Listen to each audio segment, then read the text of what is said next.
বিসমিল্লাহির আসসালামু আলাইকুম প্রিয় শিক্ষার্থীবৃন্দরা, আমি আপনাদের সিসিআর মডেল কলেজের সমাজকর্ম দ্বিতীয় পত্র পঞ্চম অধ্যায় এটি পড়াচ্ছি। আমরা এর আগেও এই অধ্যায়ের একটা প্রশ্ন পড়েছিলাম, এরবারে আমরা আরেকটা প্রশ্ন অধ্যায় থেকে পড়ে ফেলব। দেখো, উদ্দীপকে তোমাদের বইতে ছক আকারে করা হয়েছে, এখানে আমি লিখে দিয়েছি সালিসি কাউন্সিল গঠন, বিবাহ রেজিস্ট্রিতে বাধ্যবাধকতামূলক খোরপোশ ও দেনমোহর আদায়, তালাক ও বিবাহ বিচ্ছেদ। ক নম্বর প্রশ্নে রয়েছে আইন কাকে বলে। খ নম্বর প্রশ্নে রয়েছে সামাজিক আইন কিভাবে সামাজিক সমস্যা প্রতিকার ও প্রতিরোধ করে। গ নম্বর প্রশ্নে রয়েছে ছকে প্রশ্নবোধক চিহ্নিত স্থানে কোন আইনের নাম লিখলে অ্যারো ছকগুলো যে উপরে ছিল, যেটা তোমাদের বইতে আছে, তার ধারা কীভাবে ব্যাখ্যা করো। ছকে উল্লিখিত বিষয়গুলোই কি শুধুমাত্র ওই আইনের ধারা নাকি আরও ধারা আছে, পাঠ্যপুস্তকের আলোকে বিশ্লেষণ করো। প্রিয় শিক্ষার্থীবৃন্দরা, আমরা প্রশ্নগুলো পড়ে ফেলেছি, এবার আমরা উত্তরগুলো পড়ে ফেলব। দেখো, ক নম্বর প্রশ্নে রয়েছে আইন কাকে বলে। মানুষের বাহ্যিক আচার আচরণ নিয়ন্ত্রণ করার জন্য দেশ কর্তৃক প্রণীত নিয়ম নীতি হলো আইন। আসলে মানুষ সমাজে কিভাবে বাস করবে, আমরা আইন কাকে বলে সেটা আগেও পড়েছি। কীভাবে বাস করবে মানুষ, কীভাবে তার জীবনযাপন পরিচালনা করবে, সব কিছু একটা নিয়মতান্ত্রিক ব্যবস্থাপনার মধ্যে থাকা দরকার। সেই নিয়মতান্ত্রিক ব্যবস্থাপনার মধ্যে থাকলেই আসলে নিয়মের মধ্যে মানুষ যদি বসবাস করে, সেই নিয়ম মতো চলাকেই আসলে আইন বলে, বা আইনের সবাই কিন্তু আইনের অন্তর্ভুক্ত, কেউ কিন্তু আইনের বাইরে নয়। খ নম্বরে রয়েছে সামাজিক আইন কিভাবে সমস্যা প্রতিকার ও প্রতিরোধ করবে। আসলে সমাজ এমন একটা বিষয় যেটা আসলে আইন প্রয়োগের মাধ্যমে হোক বা যেভাবেই হোক, মূল লক্ষ্য হচ্ছে মানুষের সমস্যার সমাধান করা এবং ভবিষ্যৎকে আরও উন্নত করা। তো সেক্ষেত্রে এখানে বলা হয়েছে সামাজিক আইনের মূল লক্ষ্য হলো বর্তমান সমস্যার প্রতিকার এবং ভবিষ্যৎ সমস্যা প্রতিরোধে আইনগত ভিত্তি তৈরি করা। সামাজিক বিভিন্ন সমস্যাসমূহ আইন প্রণয়নের মাধ্যমে প্রতিকার ও প্রতিরোধ করা সম্ভব হয়। আসলে সমাজে বিভিন্ন ক্ষেত্রে বিভিন্ন সময় বিভিন্ন সমস্যা তৈরি হলে সেক্ষেত্রে আইন প্রণয়নের মাধ্যমেই আসলে সেই সমস্যা সমাধান করা যায়। দেশের সকল মানুষের কল্যাণের জন্যই কিন্তু সেই আইনগুলো প্রণয়ন করা হয়। দেশের সার্বভৌম কর্তৃপক্ষ প্রণীত সামাজিক নীতি প্রণয়ন করা হয়। সামাজিক নীতির ভিত্তিতে পরিকল্পনা, কর্মসূচি ও সমাজসেবা কার্যক্রম বাস্তবায়ন। মূলত সমাজে পরিকল্পনা প্রণয়ন করতে হবে যে সমাজকে কিভাবে সুন্দরভাবে গড়ে তোলা যায়। একটা কর্মসূচির আওতায় সব কিছুকে আনতে হবে। সমাজসেবা কার্যক্রম বাস্তবায়নের মাধ্যমে সমস্যা মোকাবেলার জন্য সামাজিক নীতি প্রণয়ন করা হবে। যে কোন সমস্যার মাধ্যমে আসলে যে সমস্যাটা হচ্ছে সেটার আসলে সমাধান কী, সেটা আসলে পরিকল্পনা করে সেই অনুযায়ী কাজ করে সমাজসেবামূলক কর্মকাণ্ড পরিচালনার মাধ্যমেই কিন্তু আসলে সামাজিক আইনকে সঠিকভাবে বাস্তবায়ন করা সম্ভব। সামাজিক নীতির ভিত্তিতে সামাজিক পরিকল্পনা, কর্মসূচি ও সমাজসেবা বাস্তবায়নের মাধ্যমে সামাজিক সমস্যা প্রতিকার এবং প্রতিরোধ করা সম্ভব, সেটা আমরা বাস্তবিক অর্থেই বিশ্বাসী। আর সামাজিক নীতি প্রণয়নের নির্দেশনা প্রদান করে সামাজিক নীতি প্রণয়নের ক্ষেত্রে নির্দেশনা প্রদান করে কোনটি? সামাজিক আইন। মূলত সমাজকে চালানোর জন্যই সামাজিক আইন প্রণয়ন করা হয়। সেক্ষেত্রে মানুষ যাতে সামাজিক আইনের অবজ্ঞা বা অবমূল্যায়ন না করে। সামাজিক আইনের আওতায় বিভিন্ন আইনগত বিধিবদ্ধ সামাজিক প্রতিষ্ঠান, যেমন আদালত, কারাগার, সংশোধনাগার, প্রবেশন, প্যারোল, কিশোর আদালত, মানসিক হাসপাতাল, মাদকাসক্ত নিরাময় কেন্দ্র প্রভৃতি প্রত্যক্ষভাবেই সামাজিক বিচ্যুত আচরণের নিয়ন্ত্রণের মাধ্যমে সামাজিক সমস্যা প্রতিকার ও প্রতিরোধ করে।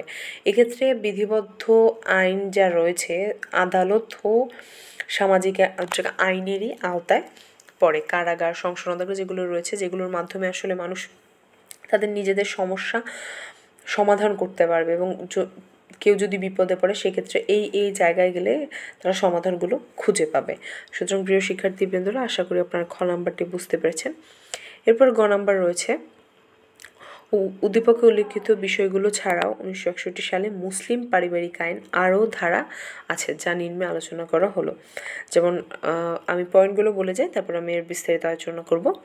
মেয়েদের মতামতের প্রাধান্য, দ্বিতীয় বিবাহ, উত্তরাধিকার, তালাক ব্যতীত অন্য কোনোভাবে বিবাহ বিচ্ছেদ, এগুলো। তো মেয়েদের মতামতের প্রাধান্য, এই আইনে পাত্র পছন্দের ক্ষেত্রে মেয়েদের মতামতকে প্রাধান্য দেওয়ার কথা বলা হয়েছে, কিন্তু আমাদের দেশে আসলে অনেক আগেকার ঘটনা হলেও এখনকার দিনেও কিন্তু দেখা যায় সচরাচর এরকম ঘটনা ঘটে যে মেয়ের বিয়ে বা মেয়ের মতামত সম্পর্কে খুব বেশি মানুষজন ইন্টারেস্টেড না। বাট এই আইনটা কিন্তু মুসলিম পারিবারিক আইনে ধারা রয়েছে। দ্বিতীয় বিবাহ, এই আইনে প্রথম স্ত্রী বেঁচে থাকতে দ্বিতীয় বিবাহ করা যাবে না, তবে প্রথম স্ত্রীর সন্তান না হলে স্থায়ী শারীরিক ও মানসিক অসুস্থতা ইত্যাদি কারণে ইউনিয়ন পরিষদের চেয়ারম্যানের নেতৃত্বে মনোনীত প্রতিনিধিদের সঙ্গে সালিসি পরিষদের অনুমতিতে দ্বিতীয় বিবাহ করা যাবে। সেক্ষেত্রে তাকে আইনের আওতায় ইউনিয়ন পরিষদ যে চেয়ারম্যান থাকবে তার সালিসি সে যে ব্যবস্থা গ্রহণ করে দেবে সেগুলোই আসলে কার্যকরী হবে। উত্তরাধিকার, এ আইন অনুসারে কোনো পরিবারের দাদা জীবিত থাকা অবস্থায় বাবা মারা গেলে দাদার সম্পত্তির ন্যায্য অংশ পাওয়ার অধিকারী। এ আইনের মাধ্যমে আসলে কোনো দাদা যদি জীবিত থাকে সেক্ষেত্রে যদি বাবা মারা যায় তো দাদার সম্পত্তির ন্যায্য অংশ দাদা বাবার সম্পত্তিরই ন্যায্য অংশ পাবে। তালাক ব্যতীত অন্য কোনোভাবে বিচ্ছেদ, স্ত্রীর ভরণ পোষণে ব্যর্থতা বরের ইচ্ছাকৃত হলেও তা ব্যর্থতা বলে গণ্য হবে। যদি সে ইচ্ছাকৃত হয় সেটা তার ব্যর্থতা বলেও গণ্য হবে। এছাড়া দরিদ্র, বেকারত্ব, কারাবরণ বা অন্য কোনো কারণবশত ব্যর্থতাও আইনের দৃষ্টিতে ব্যর্থতা বলে গণ্য হবে এবং স্ত্রী তালাক গ্রহণের অধিকারিণী হবে। তাছাড়া স্ত্রী দেনমোহর দাবি করা মাত্র না পেলে তার স্বামীর নিকট থেকে পৃথক থাকতে পারবে। যদি কোনো স্ত্রী 2 বছরে তার হাজব্যান্ড যদি তাকে কোনো রকম জায়গা খাবার খোরাক না দেয় সেক্ষেত্রে সে যদি তার হাজব্যান্ডকে তালাক দিতে চায় সেক্ষেত্রে সে তালাক দিতে পারবে। স্বামী যদি 2 বছর যাবৎ, দেখো যেখানে বলা আছে যদি না দিতে চায় ভরণ-পোষণ তাহলে সে তালাক দিতে পারবে। সুতরাং প্রিয় শিক্ষার্থীবৃন্দরা, উপরোক্ত আলোচনার প্রেক্ষিতে বলা যায় যে 1961 সালে মুসলিম পারিবারিক আইন নারী কল্যাণমূলক একটি সামাজিক আইন। নারীর স্বার্থ সংরক্ষণ এবং স্ত্রীর প্রতি স্বামীর দায়িত্ব কর্তব্য নির্ধারণের লক্ষ্যে এই আইন প্রণীত হয়। মূলত মুসলমান সমাজে মেয়েদের নানা রকম সমস্যার সম্মুখীন হতে হতো, সুতরাং তাদের সমস্যা যাতে আরও বেশি না হয়, তাদের এই আইন প্রয়োগের মাধ্যমে তারা যাতে উপকৃত হয় সেক্ষেত্রে এই আইনটি প্রণয়ন করা হয়, যার প্রত্যেকটি ধারায় নারীর অধিকার এবং স্বাধীনতা ও মর্যাদা সুস্পষ্ট রয়েছে। প্রিয় শিক্ষার্থীবৃন্দরা, প্রত্যেকবারের মতো আমি ঘ নাম্বারটি আপনাদেরকে ছবি তুলে পাঠিয়ে দেব। আমি ঘ নাম্বারের উত্তরটা বলে যাচ্ছি। 1961 সালে মুসলিম পারিবারিক আইনের নাম লিখলে আসলে এই ধারাটি আসলে সাজানো হয়েছে বা এই প্রশ্নটি সাজানো হয়েছে। এই আইনটি নারীর কল্যাণমূলক একটি সামাজিক আইন। এই আইনের মাধ্যমে আসলে নারীর স্বার্থ সংরক্ষণ, তার স্বামীর প্রতি তার দায়িত্ব ও কর্তব্য নির্ধারণের লক্ষ্যে এই আইনটি প্রণীত করা হয়। মূলত নারীরা যাতে যে সমাজে অবহেলিত, নারীদের প্রতি স্বামীদের যে অবজ্ঞা, সেই অবজ্ঞার পরিপ্রেক্ষিতে কিন্তু এই আইনটি প্রণয়ন করা হয়। এই আইনের মাধ্যমে মুসলিম সমাজে বহু বিবাহ, বাল্যবিবাহ ও বিচ্ছেদ বিবাহ নিরুৎসাহিত করা হয়েছে। এছাড়া এই আইনের মাধ্যমে নারীর স্বাধীনতা ও মর্যাদা প্রতিষ্ঠা হয়েছে। নারীরা যাতে তাদের স্বাধীনতা ফিরে পায় সেক্ষেত্রে এই আইন জোরদার দিয়েছে। বাংলাদেশের সব মুসলিম নাগরিকের উপর এই আইনটি প্রযোজ্য।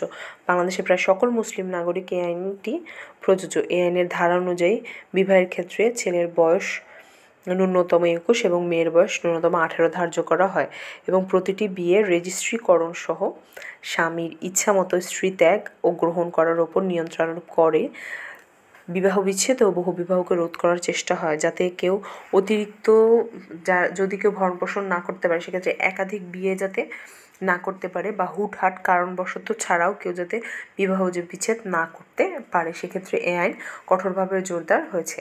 এই আইনে দেনমোহর বাধ্যতামূলক। মূলত ইসলামিক শরীয়ত অনুযায়ী আমাদের যারা বিবাহ সম্পন্ন করে তারা দেনমোহর বাধ্যতামূলক করে থাকে এবং খোরপোশের সুব্যবস্থার মাধ্যমে মহিলাদের অনিশ্চিত ভবিষ্যৎকে নিরাপদ। মূলত এটা যে শুধুমাত্র যে মহিলাদের বর্তমানের কথা ভেবেছে তা কিন্তু না, মহিলাদের অতীত বর্তমান ভবিষ্যৎ সব কিছু চিন্তা করেই কিন্তু এই আইনটি প্রণয়ন করা হয়।